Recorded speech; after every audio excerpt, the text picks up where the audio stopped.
So in my 20s, I had two miserable marathon experiences. I didn't train well, I didn't pace well, I had no idea what to do with nutrition.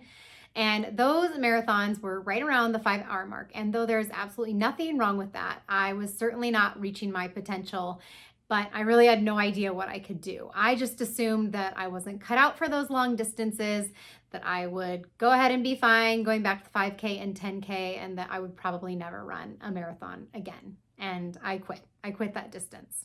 All right, so fast forward to 2017. So 10 years after I ran my second marathon, I was 37 years old. I had become a mom at this point. I had a 7-year-old, a 4-year-old, and 1-year-old, and I decided that this was going to be the year that I would go sub-4. In fact, my husband and I decided that we'd run a marathon together. This would be a bucket list thing. So basically, I was like, okay, what do I need to do to make this happen? I'm going to research whatever I need to find out how I can train my best for this race and get the time that I know that I'm capable of doing.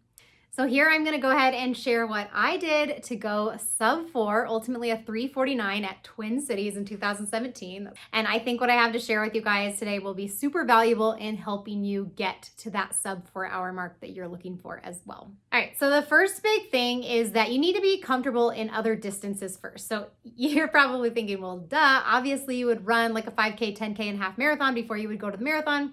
Well, actually, I did not do that in my 20s. I put the marathon on this pedestal, and I think a lot of people do that, and not thinking that all of the other race distances are just as important. But it's actually really important to make sure that you're comfortable at those distances first, have an understanding of what kind of training it takes to do well before you tackle the marathon, because it is an absolute beast. And if you can't handle the training for a half marathon, you're definitely not going to be handling the training for a marathon. So you want to think of it as a progression. And once you feel like you're comfortable at that half marathon, then you're probably saying to yourself, okay, I'm ready to take on the marathon.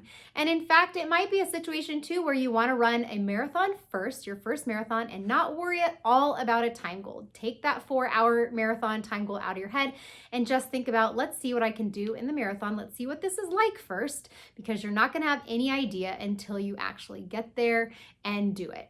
So once you've run that first marathon, then it's a really good time to say to yourself, okay, now I want to focus on a time goal, and my time goal is going to be 4 hours. Okay, number 2, and this is really important, but you want to demonstrate fitness, that you're actually ready for that sub-4 marathon. So anyone can say, I want to run a sub-4 hour marathon, but just because you want it doesn't mean that you are ready. So this goes back to being comfortable in the other distances first and using some of those times from those shorter races to determine if you are ready to start training for a sub-4 marathon. If you can hit these times, then that's a good indication that your body and your stamina and your endurance is ready to start training at those paces that you need to hit a 4-hour marathon. So they are 2 miles in 15 minutes, a 5K in 24 minutes and 30 seconds, a 10K in 50 minutes and 55 seconds, and a half marathon in around 1:53:30. Now, these are not set in stone, so if you are very close to those guys, then that probably means that you are ready to start training for that 4-hour marathon. However, if your times are a lot slower in some of those shorter distances, then I would really work first on trying to get some of those times down before you go for that sub-4 hour marathon. That doesn't mean you can't be running marathons. It just means that the paces that you probably need to train at to get there, your body's just not ready to handle those. And you don't want to put yourself in a situation where you're training at paces that are going to leave you injured or overtrained or just completely getting out of your comfort zone to the point where you are burnt out. And that's what's going to happen if you're trying to train at paces that are specifically geared towards 4-hour marathoners if you're just not quite ready. Now, if your times are quite a bit faster than those, but you've never run a marathon, then you might be in a good position to say, okay, I think I could probably run a sub-4 hour marathon for my first marathon. Because yes, you're showing potential for maybe an even faster marathon, but it's also a good idea to give yourself a little bit of a cushion on that marathon since you've never done it before. So certainly if you're going faster than those paces, you can still focus on running that sub-4 hour marathon. So the next thing you can do to set yourself up for success in terms of getting that 4-hour marathon is to go into your training with a solid base. So this is before the actual marathon training plan starts, but you actually have some base mileage going into it. So I would suggest at least being comfortable at 25 miles per week. If you're really comfortable at 20 miles per week, you can very likely still have a really good training block and get that sub-4. It really kind of goes back to what your times are and what your fitness is. For some of those other race distances, the farther off you are from some of those, probably the more base you're going to want to have before you go into your marathon training. So leading into that for number 4 is giving yourself plenty of time to train. So when it's time for that marathon training block, you want to have at least 18 weeks devoted to strict marathon training. And for me personally, I would rather have 20 weeks, and for the athletes that I coach, that's my preference as well. However, 18 at a minimum, maybe going up to 22, that's a very good range of time to where you're making sure you can build fitness in a way that's safe, that you can get in all of the long runs that you need to, also building in recovery weeks, but without getting burnt out. This is the best amount of time to have periodized training where you can focus on different things during different blocks of that training, and then have that really good taper time to make sure that you are fresh for race day.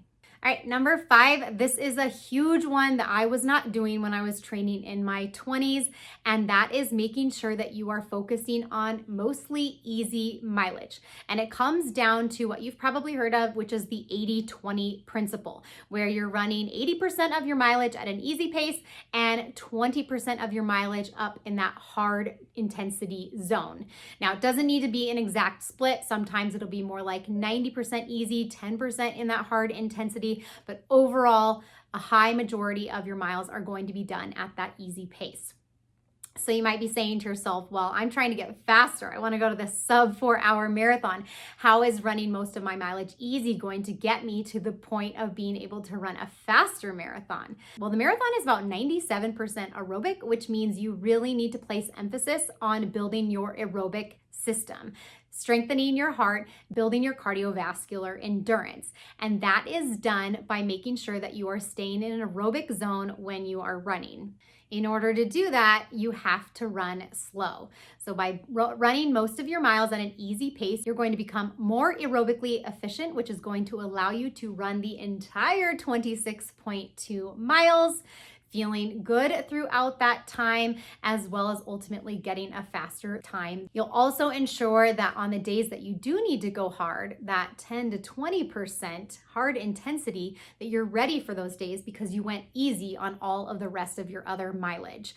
Because if you're going hard all the time, your body cannot recover and you will ultimately get injured. So make sure that you are running most of your miles at an easy pace, and you will be set up for success to getting that sub-4 hour marathon. So number 6 is choosing a high quality training plan and being all in. So it starts with making sure that you have a training plan that you trust is going to get you to that sub-4. So you really want to research it.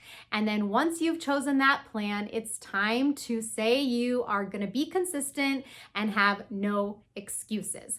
So ultimately, if you trust the plan, then that means you've decided you are going to go through the process and just tick off one by one all of the workouts, all of the runs, knowing that it's going to lead you to that sub-4 that you ultimately want.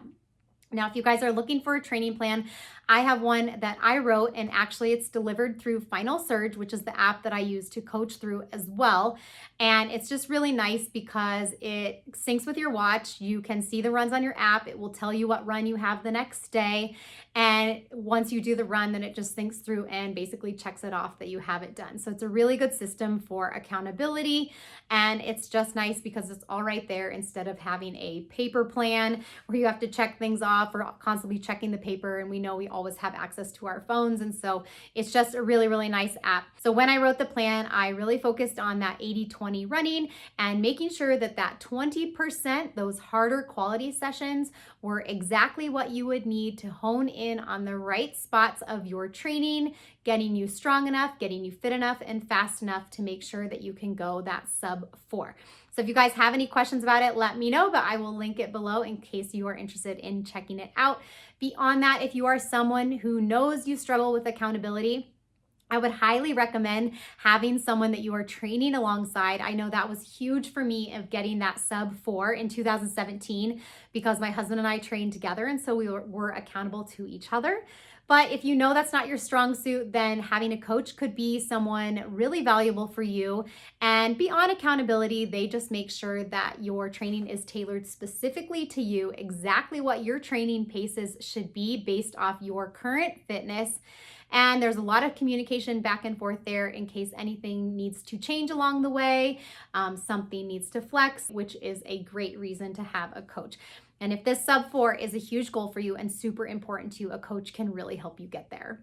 Okay, guys, and beyond training, once it comes down to race day, you need to be able to execute. So you could have the best training block possible, but if you don't know what to do on race day or you go into it unprepared, then everything you did in that training could fall apart. And that's the last thing we want. We want all of your hard work to be fruitful and come together on the day and get that sub 4 that you've been working so hard for. So this comes down to making sure that you are fully tapered going into the race with fresh legs. So make sure that you have a plan that has a really good taper built in those last few weeks. So you're doing less and less miles. Pacing is huge when you get to the marathon, making sure that you are conservative at the start of the race. So a 4-hour marathon is about a 9:09 pace per mile. So with the marathon and that pace, going for sub 4, you'd actually want to start more like a 9:20. Go the first few miles at a 9:20, see how you're feeling, and then you can start picking it up from there. You have to remember, the marathon is a very long race. You have plenty of time to make up any extra seconds that you used maybe in the beginning just to ease into that race and make sure that you are feeling good. I have an entire video on pacing the marathon, super important, but that's huge. Don't bank time. That is my biggest advice for marathon race day. Lastly, that part, nutrition is huge at your race as well, making sure that you're getting plenty of carbs that week before, staying fully hydrated that week before so that you go into your race with lots of carb stores, very hydrated, and then what you eat and drink during the race is also really important. So making sure you're getting enough water, you have electrolytes in that as well, and that you're taking enough gels, which I recommend taking one anywhere from every 30 to 50 minutes, whatever works for your body, but it definitely needs to be something that you trained with during your training. So if you guys want to run a sub 4-hour marathon, I know you can do it. Most people have the ability if they work hard enough and really focus on their nutrition throughout and they're willing to put in the consistent work over time, you have the potential to do so. Whether that's going to be this marathon block or years from now, if it's important to you, don't let that goal go and make sure you do the work that's needed to get there.